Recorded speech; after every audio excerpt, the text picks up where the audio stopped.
Good evening, guys. I am Vanisha. So, today we'll be talking about open source projects and specifically our project OAS. So, to give an introduction to open source coding, many of you have already been doing GSOC, so I'm pretty sure you all know what open source is. But here's just a brief in case you don't. So, open source means the code is available to everyone to read and make changes to it. So, but why do we need to do open source coding? It helps us build real world projects and it is the biggest proof of work that we can show. And as your seniors, we are here to help you through the way as well. So, it's going to be a really good learning experience for you. And there are many open source projects on GitHub as well. But we as Point Blank are also launching a few open source projects. So the first project which we'll be talking about today is OAS, which is Obfuscation as a Service. So let's start with the basics. I hope that everyone knows how code is compiled. Can someone tell me how code is compiled and how a compiler works basically, if anyone knows?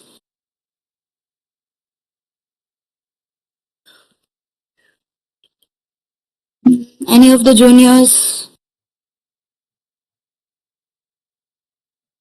It is converted to low-level language and then it is executed. Yes, so exactly. So when we write code in high-level languages like C and C++ or Python, what happens is the compiler converts this high-level code into a low-level language which the machine can understand. So basically, our project OAS also does this. So it takes high-level source code and converts it into a binary. And the compiler gives an obfuscated binary, in our case, in the project OAS. So now you might be thinking, what is obfuscation? So in very simple terms, obfuscation means that we are making the code very hard to understand. We are keeping the functionality of the code unchanged and it still works the exact same way as normal code would. But we're just making it really hard to understand the code. So when we get a binary, what people do is they reverse engineer this to get back the source code. And so we are trying to block this and make the source code really hard to read. So let's say an obfuscation technique can apply as follows. If there is a function which moves from A to B, we can make it so that the function moves from A to C and then to B. So here the compiler goes exactly to B itself, but then we as humans find it harder to read the code. And now, but why would we need obfuscation? We can use a real world story example to highlight the need of obfuscation. So an example is the Asahi Linux project. So this team wanted to run Linux on M1 Macs and they tried very hard to do this and it was a big obstacle for them because Apple had obfuscated their code. So when Mac was released, the M1 Mac chip, the GPU drivers of the Mac was heavily obfuscated and this made it very hard for the Asahi team to reverse engineer this code from the binary and get back the source code and hence port stuff into it, so hence run Linux on it. So hence obfuscation makes it much harder to get back the source code and reverse engineer the code. So now let me show you a demo of the ROS project. Just a second, I'll share my screen.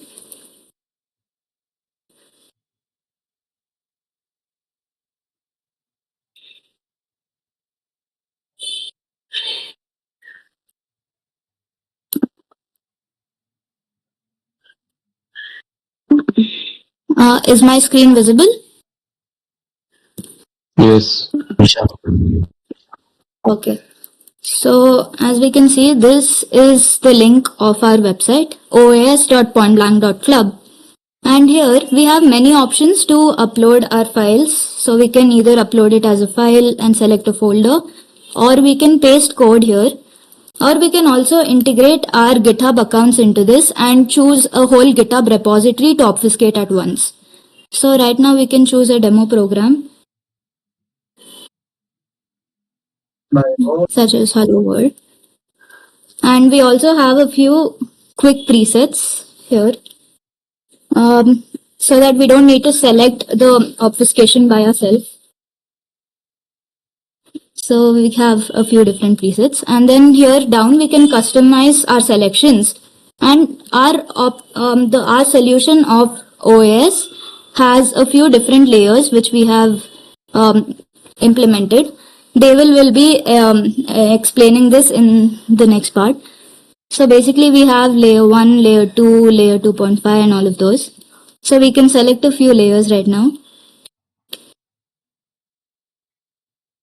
And here we also have a few options like obfuscation level and the target platform, which is Windows, Mac OS, and the target architecture. So we just click on obfuscate to get our results.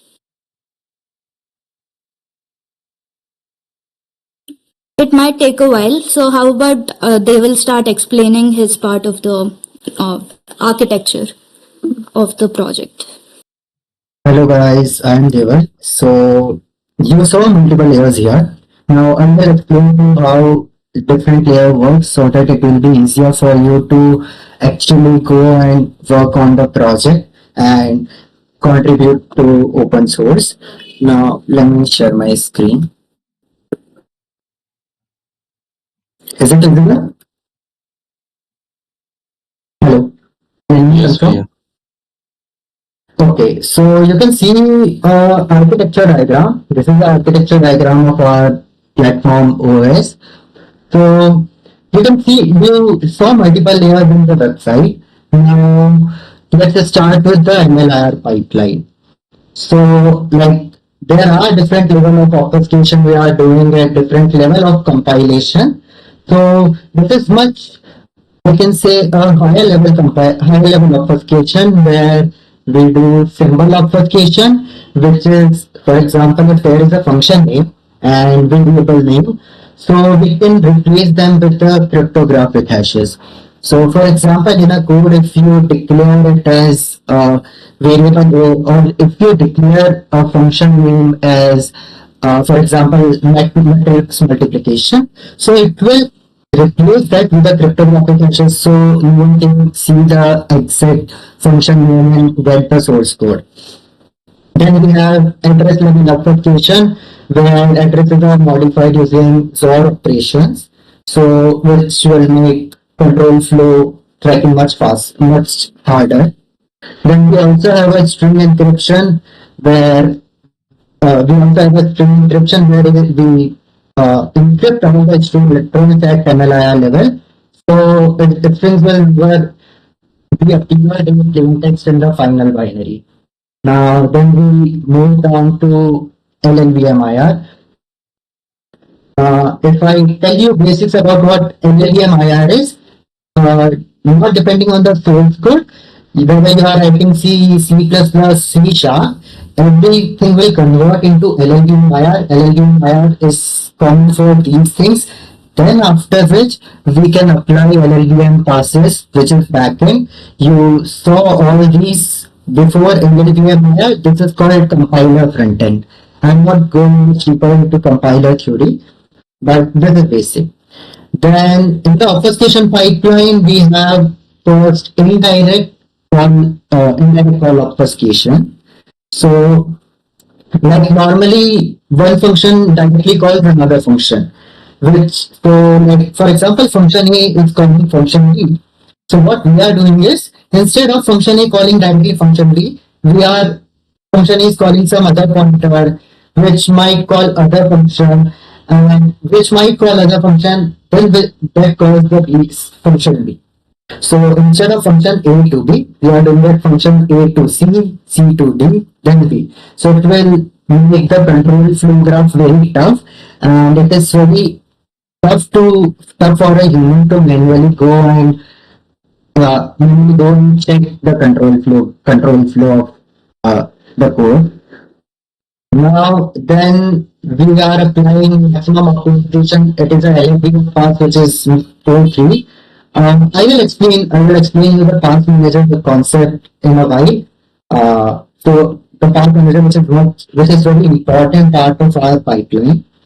So when we have OLLVM passes, if I want to tell you about OLLVM, it is much older code which is already present, but now it is not compatible with the modern LLVM, which is LLVM 22, I think, LLVM 22 version. I think it is upstream LLVM. So it is not compatible. We made it compatible. In OLLVM, there are few techniques for obfuscation. So those techniques are here. It is mentioned like control flow flattening, instruction substitution, Bogle's control flow. These are the different techniques. Let me explain you one of these. Let me explain you what bogus control flow is. So, do anyone of you know about what basic block is, or what control flow graph? Anyone?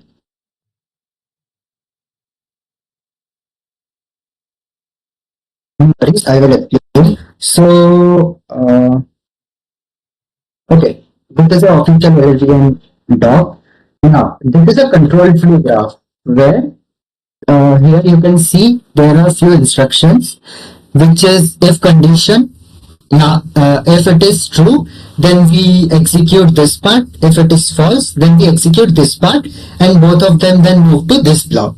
So this is one basic block, this is another basic block, this is another, this is another. So if you write a basic block code, basic block basically divides when we found some if else statements, some go to statements. So what we can do is in bogus control flow we can insert some loops or some basic blocks which are always true. For example, if I write a condition n into n minus 1 modulo 2 equals to 0, you know that this condition is always true. And when this condition is always true, the control flow graph will always going to be in a one way. So what we can do is, for example, we can add multiple basic blocks like this, so it will make the control flow graph very tough to read. So I will show you the one of the control flow graph of a obfuscated binary.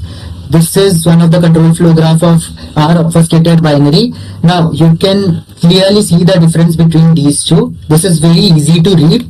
While if you saw this, all the this block is pointed towards this, then this is also pointing towards this is also pointing towards this, and it will make very tough for a reverse engineer to read it and get the original source code. So like this, there are other techniques as well, like control flow flattening, instruction substitution, split basic blocks. You can read about it. Let's move to the next layer, which is custom VM layer. Now this is one of the layer that we are still working in progress. So the idea is to compile selected functions into custom bytecode and execute it on an embedded VM. We are still designing the VM and trying to improve the bytecode translation. If you guys, anyone of you are interested in this, you can contribute this layer. Then we have compiler flags. These are already present in LLVM. One important thing which comes here is pass manager, which is pass ordering as well. You can see we have multiple passes like script symbol, mean time optimization, O0. We already mentioned O3, bogus control flow. These are also passes. Now, ordering of these passes is very important. For example, you can see here we use O3 pass. Then after that we are using O0 pass here. So let's try to imagine that we have a source code. Now suppose you write a very bad code which has a lot of dead loops, very dead code and all. So we don't want that to be compiled. Suppose you wrote some 50 extra functions and you never called those functions. So we don't need to actually compile those functions. So this maximum optimization will run on your source code and makes it much more faster. And after that, we are applying our bogus control flow, linear MDA, control flow flattening. And after passing all the flags, we are applying O0. O0 is no optimization. It will make binary you wrote the code, so it will not going to do any optimization at that level. And here we also have other pathways, for example, link time optimization, FLTO. What this path actually do is when compiler compiles the code. So suppose you have multiple files. So what compiler do is compiler compiles all the files individually. Now, suppose you call a function here in file A, and that function is present in file B. Now, compiler don't know that whether he is calling from another file or not. So it will compile in that case when you are using that. Now, link time optimization is it will combine all the code into a single file and then trying to optimize it and remove the unused code. Similarly, we have multiple different passes here. Then we move. Then the next layer is UQX binary packing, which is to compress the binary, and then the final output will be generated. So, like this is what the basics of the OS project is.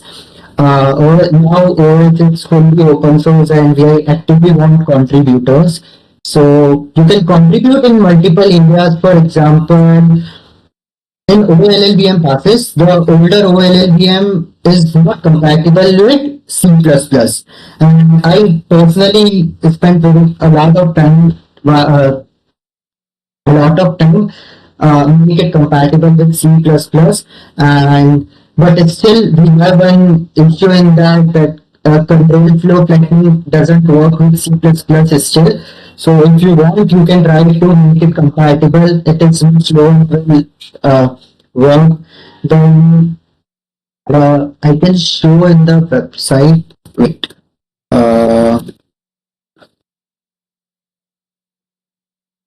Show. Here we have a layer called anti-readable protection.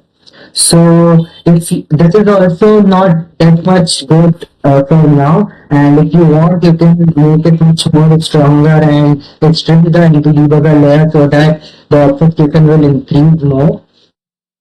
You can also work on the pass manager. I explained what pass manager is. Opening of passes is very important. Read multiple you can read multiple research paper. There are good research paper available. You can read that and manage the passes in a much smarter way if you find some good combination of passes.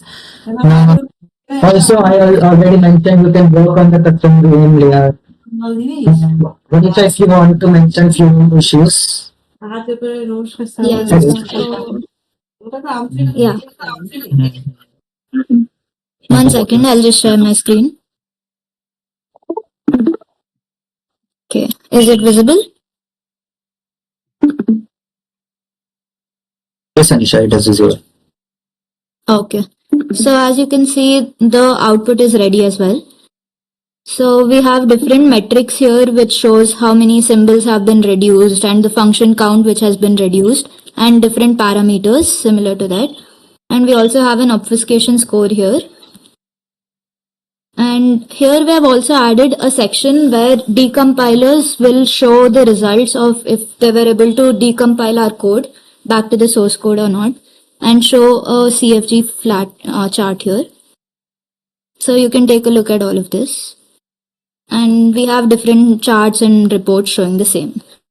So even as a front-end developer, I've worked on this project, so it should not stop you no matter what domain you are in. And you can take a look at different issues and you can work at on the documentation or any UI changes or anything else that you can catch a hold of. So you can also improve error messages or write unit tests for edge cases, and there are multiple issues which you can work on. So please do give OAS a try and do contribute to our project. And I think now you guys realize that this is not just an online compiler, it is much more than the online compiler. It's kind of a research platform, I can tell, and it's a very good learning project as well. Because whether you are interested in compilers, cybersecurity, web development, or whether you are interested in the system, you can contribute to this project. Uh, Thank you. I'm Devon, and if you want to connect, I will share my LinkedIn and Twitter in the chat. And thank you so much, Akashya. Yes, they will, Vanisha. Thank you so much. Very in-depth explanation. Thank you so much for helping out all the people here to onboard them into obfuscation as a service. Honestly, one of my favorite projects, very close to my heart as well, because we won the biggest hackathon in India, the Smart India Hackathon, with this project. But that's not the only winning project we have today to discuss. We have three more projects to discuss across domains. We have upcoming next a cybersecurity project by Ashwin sir. Ashwin, are you there? Hello, hello, hello, Akash. Hello. Sure, Ashwin, take it over. Hello, guys. Probably you might be hearing me for the first time if all of the first years are over here in this call. So I'm Ashwin, a fourth year guy into cybersecurity. And yeah, to start off, I'm here to like briefly explain you about Sysharden and give a demo of it as well. If you open the Sysharden on your GitHub page of Sysharden, the first thing you'll find in the About section is it is a multi-platform system hardening tool based on Sys benchmarks. So yeah, to put things into perspective first, what do you think system hardening is? So that has to be understood first if before you get into this tool. So system hardening is basically the process or the procedure you take to secure a system. Hello? Oh, this was a disturbance. Yes, yes, I think you can go ahead. Yeah, sure. Yeah.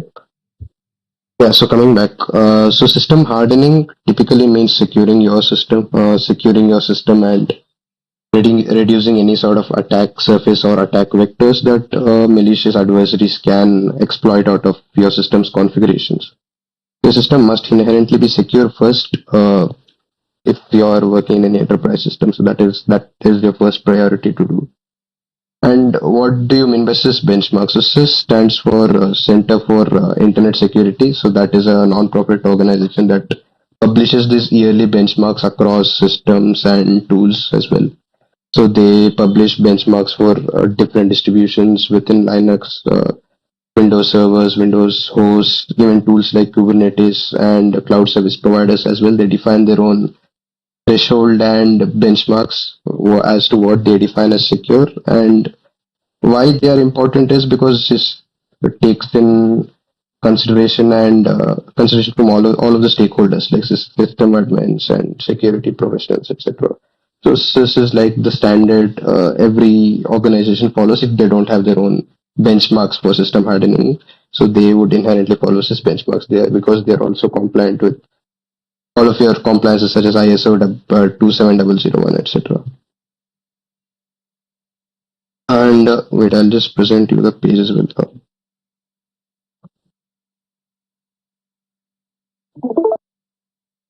My screen is visible.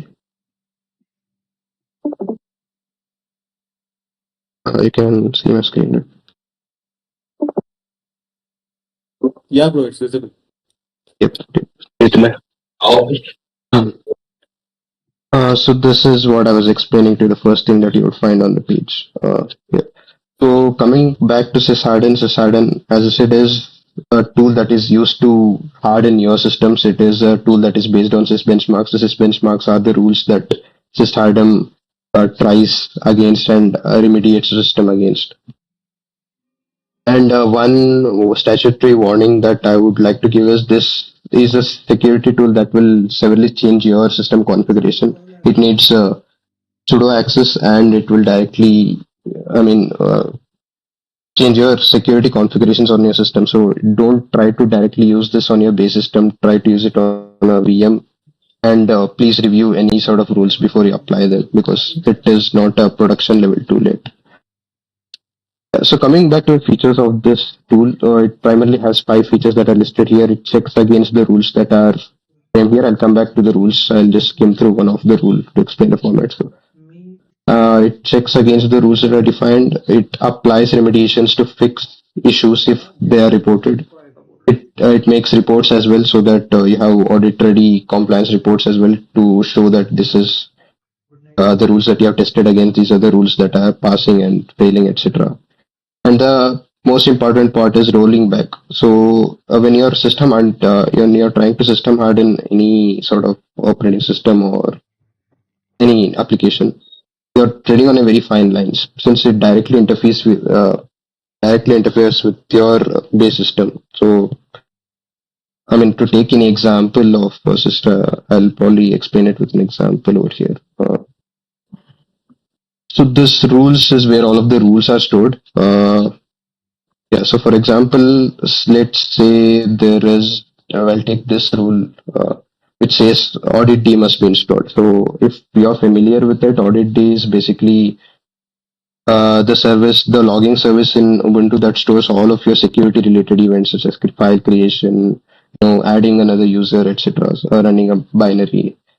So all of these logs are important to track any sort of adversarial behavior in your system, and also are very important for compliance and auditing purpose. That is one of the key things that has to be enabled in a system to be labeled as a hardened system. Uh, oh, Once again, let's forgot me.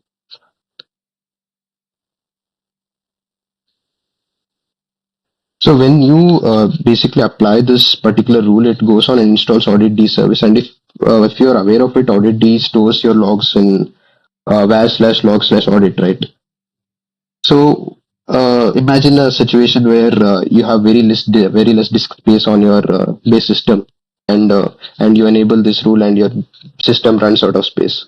So that is a very critical change, and it directly affects your disk space or your storage on your system. So you have to roll it back safely to the previous whatever environment was there in the system before this rule was applied, right?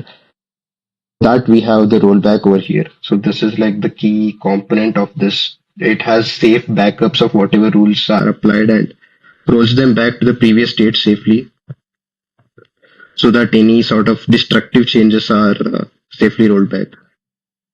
And the other thing is, this is not a very key thing. It just lists all of the rules that can be applied based on your base system and distribution. Yeah, so before going in, I'll probably have a demo. There is not much of an architectural view over here. It typically has a very simple, straightforward architecture. It detects your operating system, and you set your hardening level, and it loads all of the rules. It audits against those rules and finds the configurations that are not passing the rules and tries to remediate them and logs them as well. So it is a pretty straightforward architecture. So I'd rather have a demo of it. So I have SSH access to one of the Ubuntu server here. I'll zoom it here. So I've installed the sysharden binary from the GitHub release.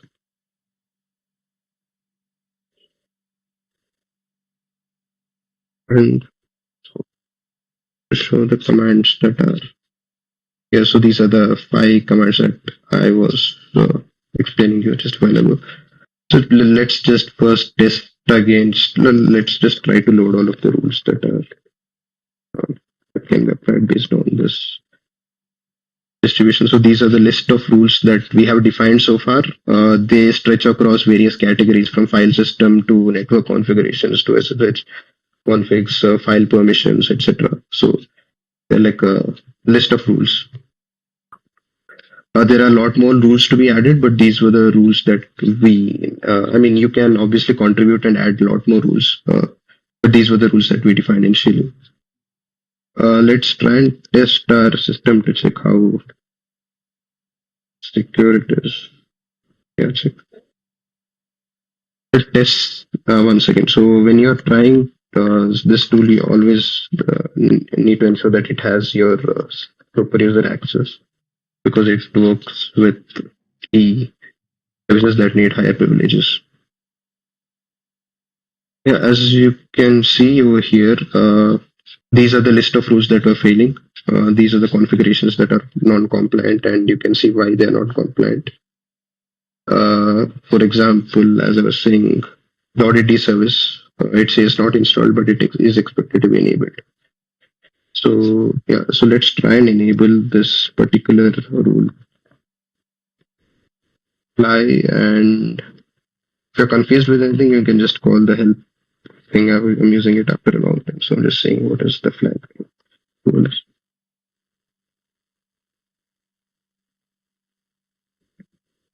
Yeah, so now it goes on and asks for another confirmation before it actually does and does the remediation and fix that particular issue. So you approve it.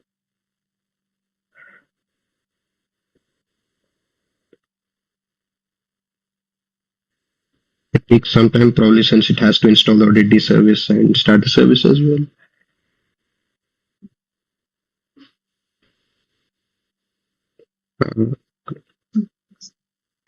Yeah, so as you can see, this rule is now like the status shows it is success and applied and verified. You can just retest it by once again by just running the check command to see if that is in fact working. And now, as you can see, that is no longer listed in the rules that are failing. 11 are failing, 16 are passing, so that rule is applied. And now coming back to the rollback part. As I said, that is the key part of this tool to ensure you have safe rollbacks. That is the key part of any system hardening tool to exist. So you can just list your rollbacks that are there. Yeah, so there are two backups of it. I think Tanmay tried. So this is on Tanmay's Ubuntu server. So hopefully he has tried one previously. So I'll try and roll it back to the previous state. I have to mention that. Check this rule ID.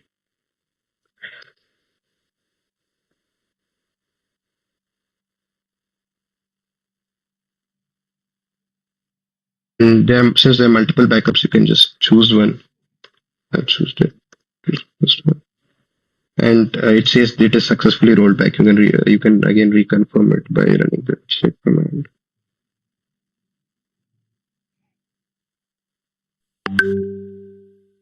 Yeah, as you can see, it is again listed again, but the status is now that it is enabled but not running. So it is not deleted, but it is just disabled from running. So yeah, and the other part is the reports. You can generate reports in any number of formats that you would want, including PDFs, JSON, HTML, etc. So now I'll just probably generate a text report.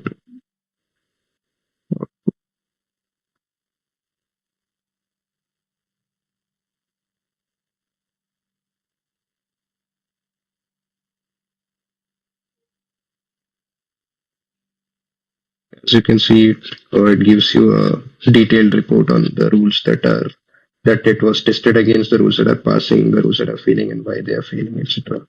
So it gives you a detailed compliance report that can be pretty much used for any auditing or compliance purposes. So that was a brief demo of it on one of it.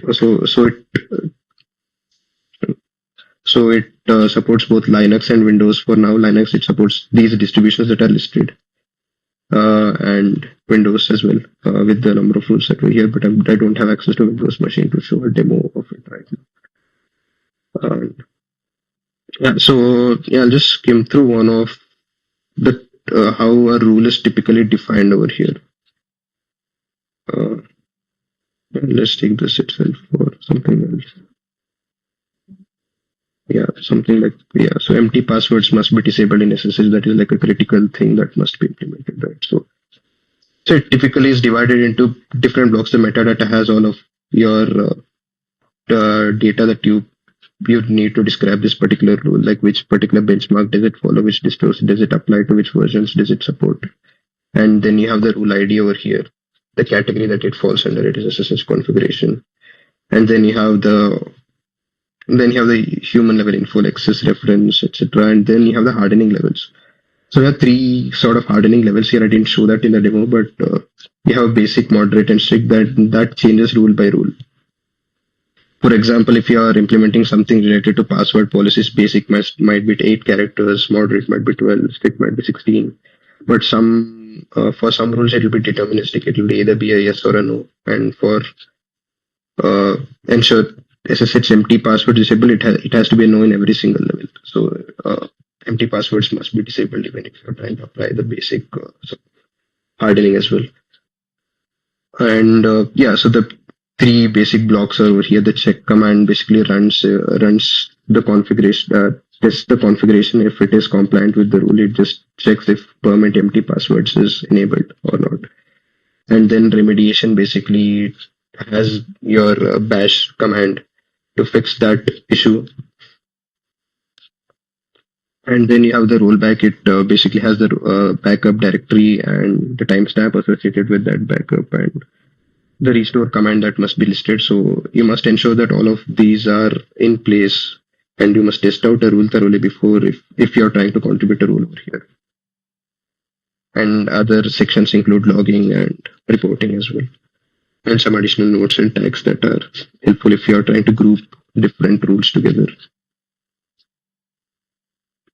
And yeah, so if we are wanting to contribute, we have 6 different issues open.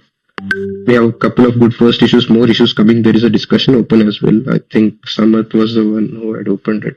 So it was a genuine bug that we had and something that we didn't pay heed to well initially making this tool. So this was built for SIH. This was our first submission. This is not a submission that won the SIH, but this was our first submission. And we didn't, after our first submission, we didn't have time to again build on this or improve this. So that's one of the bugs we didn't pay heed to. And he highlighted this in the discussion that to explain this, I think this is a good issue to fix actually. So I'd like to just explain this in brief. So if you can see the rules that are listed right now in the Linux directory, all of them are like the versions and the distributions are hard coded here. This we did it because the organization that had this problem statement, they wanted it for this particular distributions. But as you realize, you find that if it is working for Debian, it has to work for Debian based operating systems as well, right? Debian based distributions as well, right? So that is something we didn't pay heed to. So if a base OS is supported, then if a base OS is supported, then then all the dependent distributions also should be supported. So that is what he highlighted over here. If say Debian is supported, why not Kali is supported? So just taking away all of your complexity, like manually listing all of the distributions. If particular distribution is supported, then its base distribution should also be supported. That was the idea over here. I think he'll probably add the issue over here after the discussion is done. And yeah, there were a couple of good first issues here. We have issues ranging from adding tests to adding some enhancements. This is one good issue to pick up, adding a rules directory. So organizations might have their own bunch of rules, and if you have an option of applying their own rules, it would be good to have an option to apply their own rules. So this gives them a chance to do that. There are some issues on CI, linting, etc. And this is one issue that is a key enhancement. This was opened after a discussion with Chetan. This is pretty much self-explanatory. The stuff is listed here. This is a bigger change. We are planning to implement profile packs. So right now, all of the rules are listed individually. This would not work with different environments, right? So different environments have different needs. Web servers need SSH hardening. Workstations need screensaver logs, but they might need USB storage. So all of different scenarios demand different sort of hardening rules, and organizations might have their own profile packs that they want to apply at once rather than picking up each rule and applying. So if they have an option to create profiles and apply those profiles at once, that would be a pretty good use case of this particular tool. And that is what this issue details on. You can pick this up if you're interested. Yeah, so I had, so sorry for hurrying through it. I was a bit tired as well today, so, and I didn't have any of my teammates here. So if you have any more doubts, you can just ping me on WhatsApp, LinkedIn, or whatever, wherever you can. And I would be happy to answer that.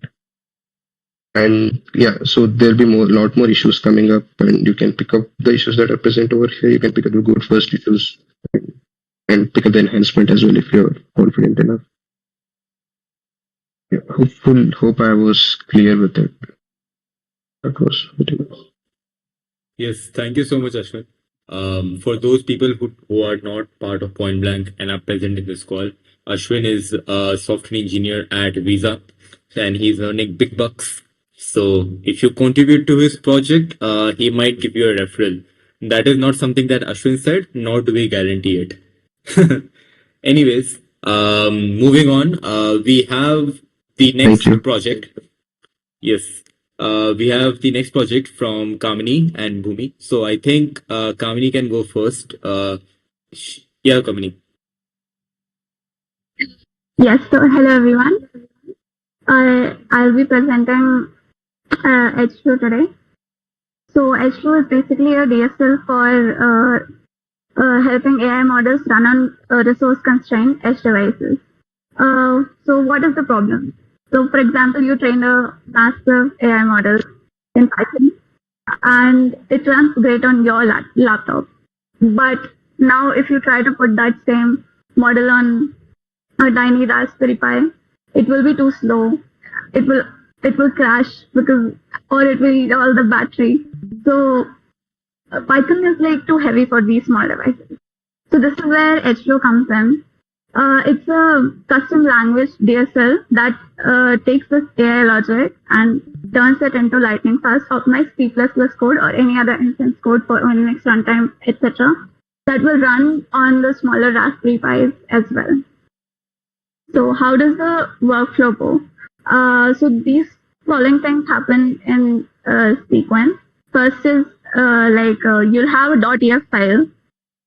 So we have defined grammar by Antler, and this Antler tool will help you generate parse trees for your DSL. It will convert your .ef text into a configuration dictionary sort. This parsing, then there's like semantic analysis and semantic validation. First of all,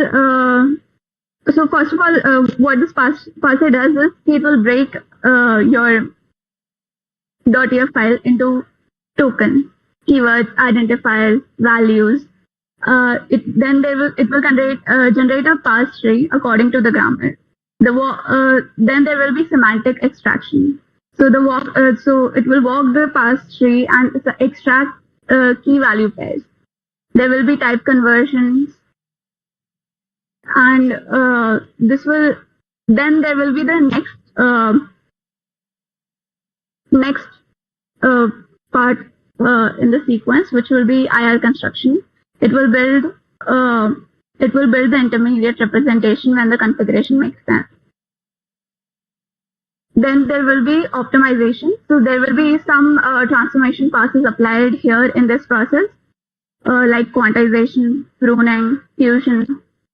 And after the optimization, we'll do some benchmarking to analyze whether the optimized model's performance is better in terms of latency or memory. Then there will be code generation. So it will generate some target-specific inference code. And then the final stage is the deployment, where we package it for target devices. This part is still under work. This part is not completed yet. So we'd like you to contribute here more. Now I think Madhur can go ahead and explain the demo.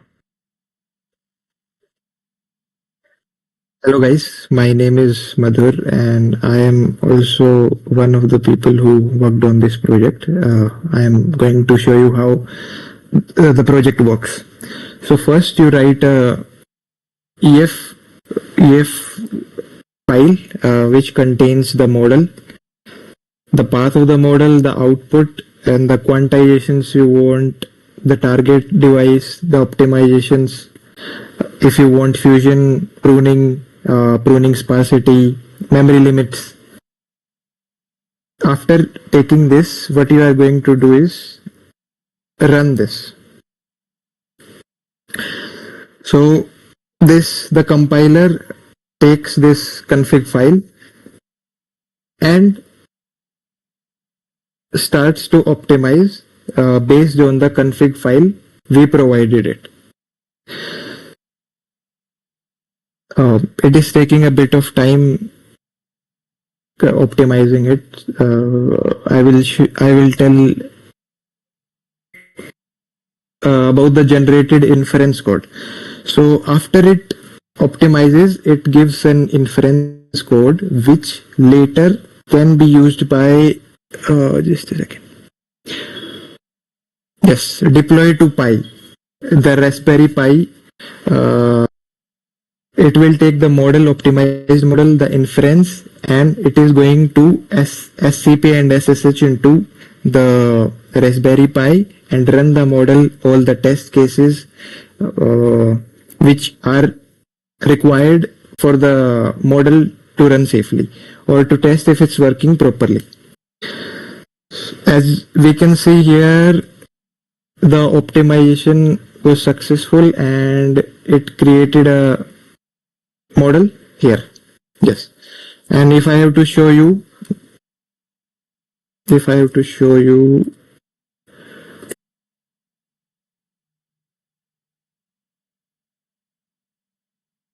initially it was of 87 MB and then later it became of 22 MB. It shows all the report if of the size reduction, the latency improvement, the throughput improvement, and the memory improvement. Initially, it was taking more memory while running, and then after optimizing, it takes less.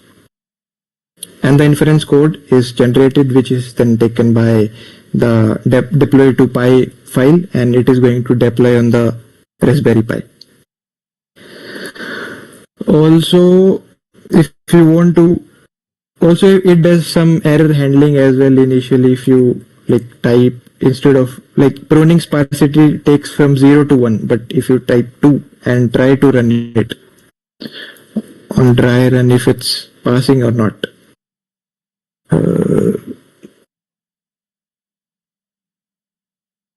Yeah. So it initially tells you that you are working with the wrong config file and it should have been with between 0 and 1. And this is all. Okay. Now I'm going to show you guys some issues which are opened. Just a second.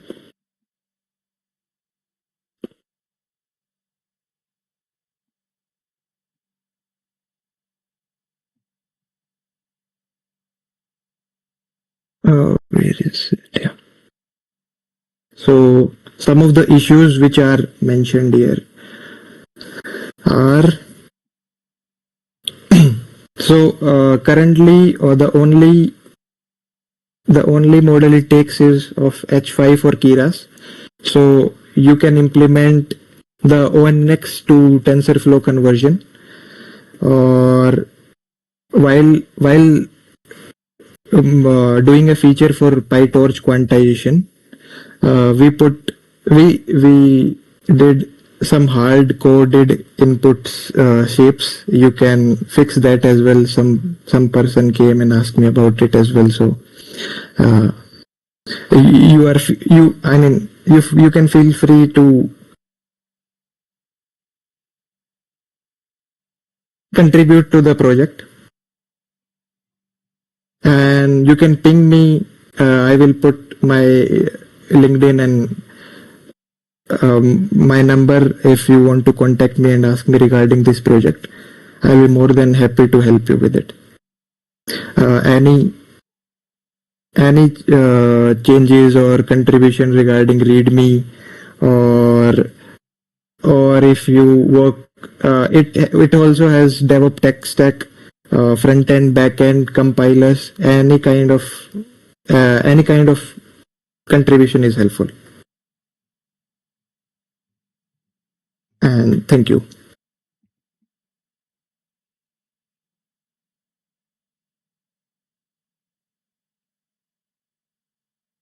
Kamini, is something left or should I? Yeah, that's mostly it. So the architecture mostly contains of the front end, which is the translator uses so users write the .env code. The handler tool reads that text file and breaks it into a parse string. That is the front end, and then there's the middle end where comes the intermediate representation where we convert this into a tree or a computation graph. And then there's finally the back end where we generate the code or the instance files. So you could contribute to either of the three modules. Our main tech stack is still Python. And yeah, you could write a parse, write a small function that looks at the graph or fixes one specific thing there, or write a simple HFlow program and see where the compiler breaks, and write test cases for that. So yeah, we accept all kinds of contributions. Thank you.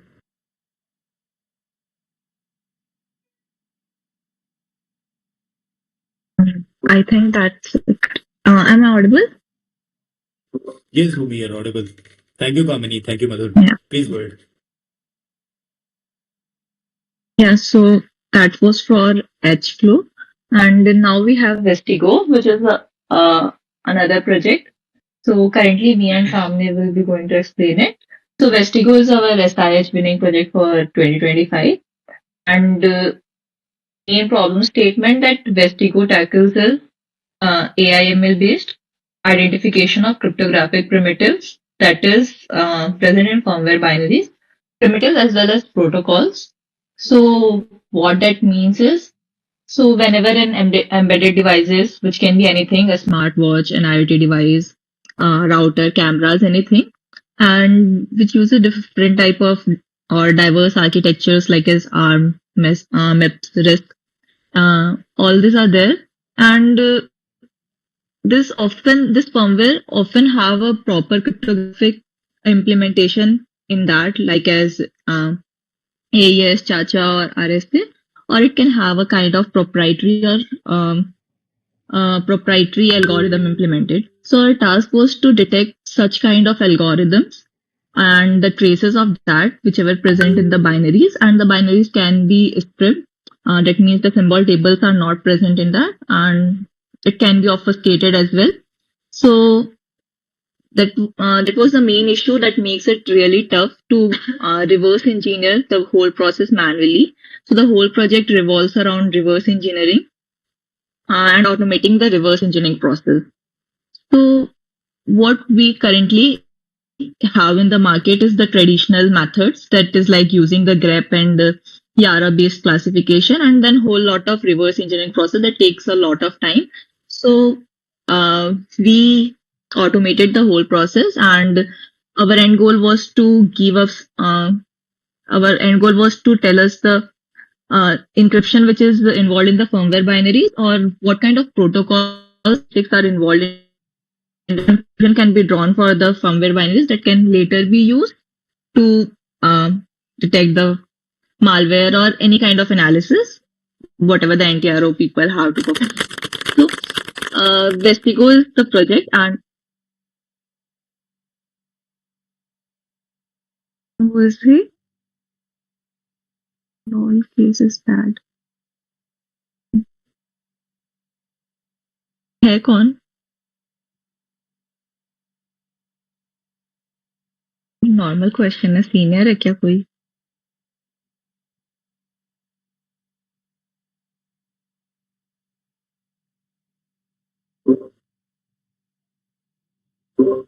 You can continue.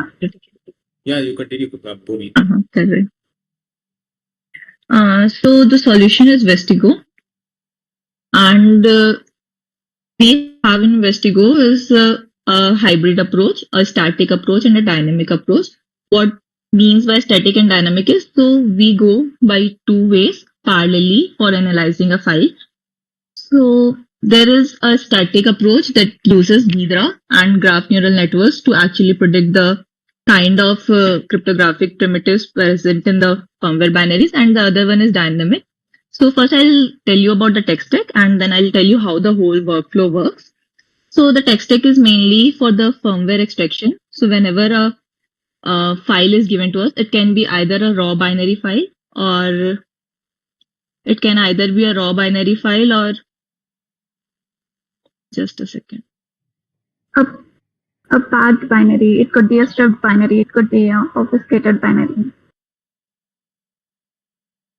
Is my internet proper? Yeah, all right. So yeah, as Kamini said, it can be a packed binary, it can be a raw binary, or so we have different approaches. So when it is a packed binary, we use binwalk to extract the whole file systems, and then we use Ghidra to analyze files, the .bins or .elf files, and from Ghidra, using Ghidra, we get the CFG features, the function codes or the addresses, and then using that, we generated a whole lot of data sets using OpenSSL libraries, and then from that data set, we trained our GNN model, that is a graph neural network, and another static classification model, that is XGBoost. So combining both the results, we used to show it in our front end.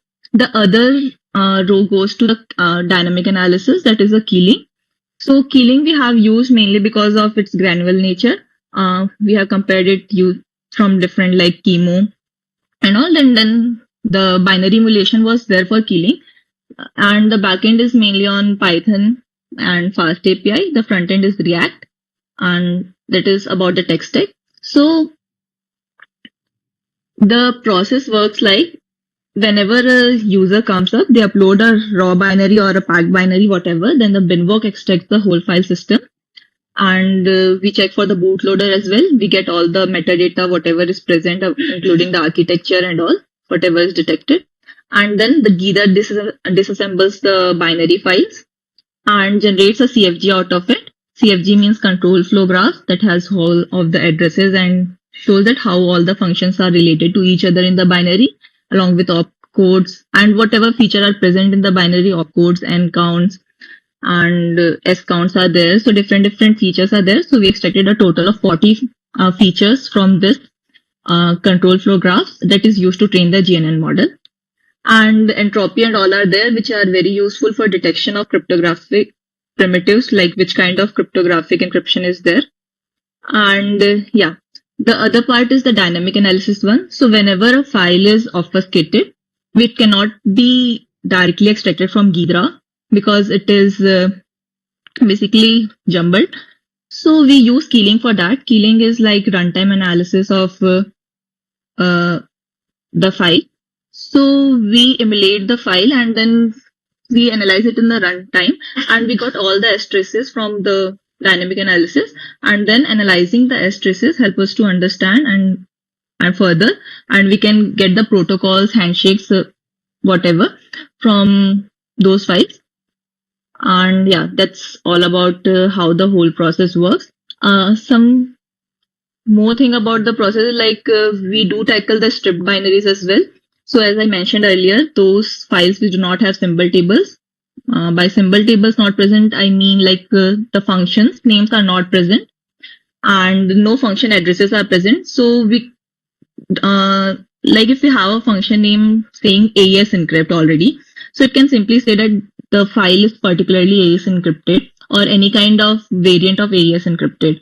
But if no function name is present, it becomes hard to actually detect what kind of cryptographic encryption is present, and that is handled in our project. So for that, we use the different kind of strip binaries and train the model on that. And for obfuscated binaries, as I told you, we have Keeling for that, which analyze it on the runtime. And there is some features like as SPN which is substitution permutation networks, which are present only for AES, as box detections are there. And this all are there. We analyze it beforehand only while unpacking the whole binary so that a further analysis can be made. And yeah, that's it about the project. We'll give you a small demo. Samik, will you give it? Or Share the screen, please.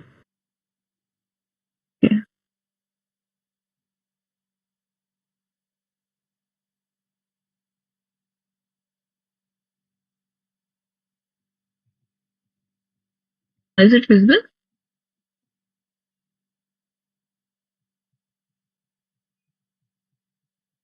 Yes. All right.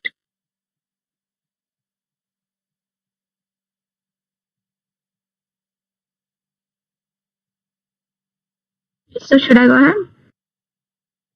Yeah. Yeah, so as you can see, this is the analysis of the file that is happening. I think this is the unpacked file that you're Only running. wait, let me only do it because I am running it now, so that would be Yeah. better, the video. Right? Yeah. So for running the project locally, you have to first phone it up. That's very basic, and then we have a setup.sh file. So you have to go to the directory, and then you have to just run the setup.sh file. So it will do whole process of you for setting up the repo. It will download all the requirements there, which is required for backend, front end, as well as for ML classification. So everything is installed. It will take a pretty long time for this. I'll just skip the process. So yeah, sometime it will take.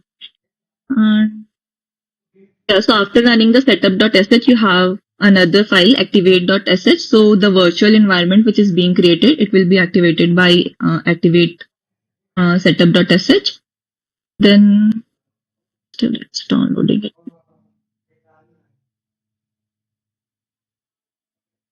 So there are a lot of dependencies, and yeah, really you have to run the activate.sh file. So it will activate the virtual environment. Then you have to go to the here is the command, as you can see. After that, here you can have to go to the backend directory. You have to run a server of fast API UVCon main colon app dash dash reload, and then you have to add another terminal and run cd frontend and npm run dev. So your frontend backend will be ready. You have to go to the frontend file. I'll show you the frontend one. Wait. So this is the normal setup. It's not a complicated one. Just have to run setup.sh. Um,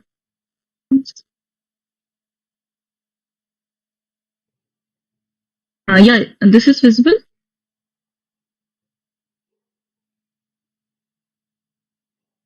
Hello guys, is analysis video is visible? Yeah, okay. So you have, as I said, you have to run both the servers. Yeah. So it started, and then have this kind of front end. You have to upload the firmware binary file there. Currently, we are uploading the file directly from terminal. So it's a packed binary. You can upload it from the UI as well. So just a second.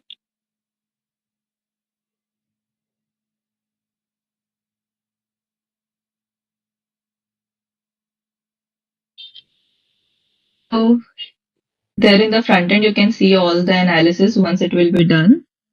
It will take a little time because it goes through 3 different parallel paths of unpacking it and then static analysis and dynamic analysis.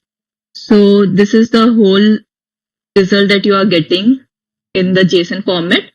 So these are the file analysis, like how it will look. I'll explain you a little about that as well.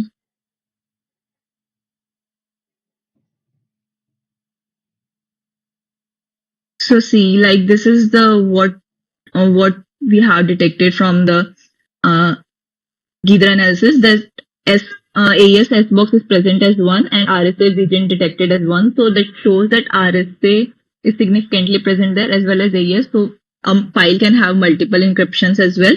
And these are all the important factors that help us to train our ML model and detect what kind of cryptographic primitives can be present. So add ratio is there, XOR ratio is there. These are all the features extracted from the binaries itself.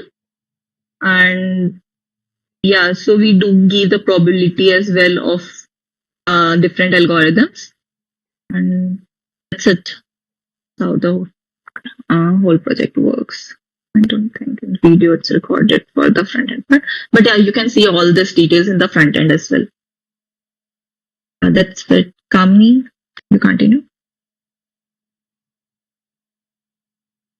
Yeah, I think you explained the entire project. So yeah, we have already good first issues on our repos that you can start contributing to, or you could find your own first issues and then contribute to them. Is there anything else that I need to explain?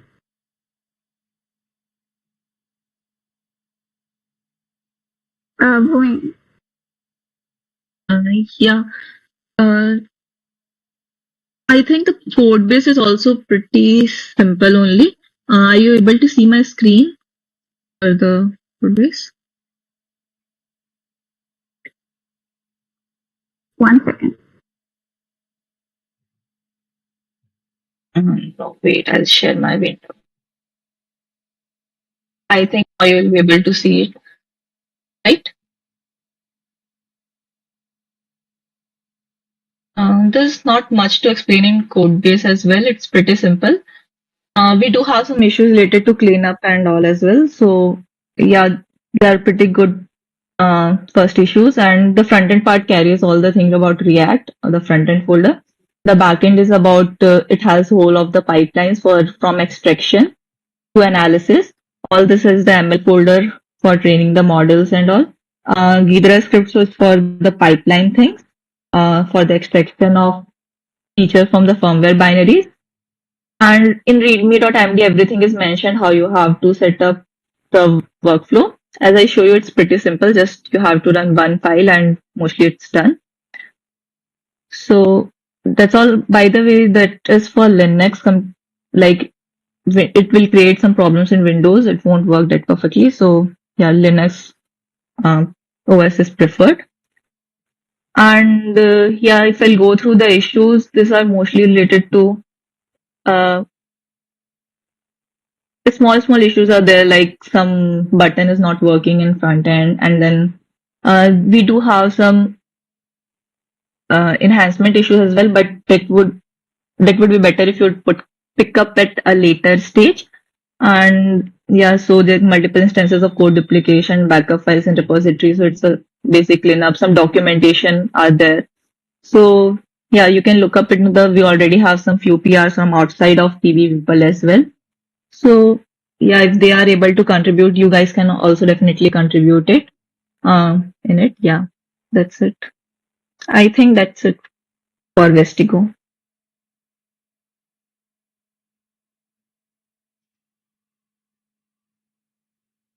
Anything else? Kamini from your end, or should I wrap it up? That's it, idea. Okay. So guys, since you are in your first and second years, like it's the very beginning of open source, so I would suggest you guys contributing in PB repos first, because here we your seniors only will be reviewing your PR, and it would be easier for you to learn and contribute here instead of directly pushing your AI generated PRs in open source projects. So this is a very good opportunity for you guys to contribute something on open source and learn from beginning, because even though open source is friendly, but you cannot spam there whatever you want. So PB is always a good opportunity. And yeah, these projects do have some good first issues where you can start writing your own code and push it up. So that's it. So do contribute. We have 4 projects discussed today: OS, HFlow, Vestigo, and Sardin. I think all of these are pretty good projects as they have been contributed by the seniors, and it's been a long time of work which is being put by your seniors and all of us for contributing and making this project succeed. So yeah, it took time, and it would be nice if you work on it.